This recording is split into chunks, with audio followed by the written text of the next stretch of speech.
তো আজকে সবাই মিলে এসে গেছি আমরা পিকনিক করতে। তো বছরে একবার পিকনিক করলে কতই না মজা লাগে। তো ফ্যামিলি আমরা সবাই এসে গেছি।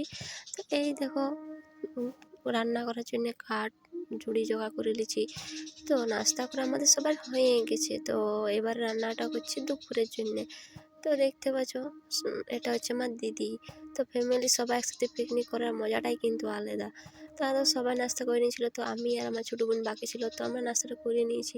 আর দেখতে পাচ্ছ ছোটো ছোটো ছেলেগুলো কত ফুর্তি। আর তো নাস্তা করা হয়ে গেল।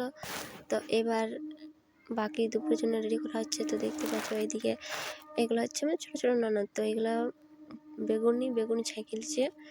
তো ফাইনালি আমাদের দেখতে পাচ্ছ ফাইনালি কাজের ফাঁকেটুকু কেক খেয়ে নিয়েছি। তারপর চিকেনটা বাকি ছিল, চিকেনটা করে নিয়েছি। তারপর আমাদের ফুচকিগুলো কত ফুর্তি। তারপর দুপুরে খাবার দাওয়া হয়ে গেল। তো খাওয়া দাওয়া তো হয়ে গেল, এখানে বাসনগুলো এখানেই ধুয়ে নিয়েছি। তো সবাই এনজয় করে ধুয়ে নিয়েছি। তারপরে টুকু পিকনিক বলে কথা, টুকু না নাচলে হয়তো নাচিয়ে নিয়েছি। তারপর হাতে করে একটা সেলফি তুলে নিলি। সেলফি তুলে পর ছিল আজকে 3টা কেক খাওয়াতে যাওয়ার সময় টুকু কেক খাই নিলি। আর আমি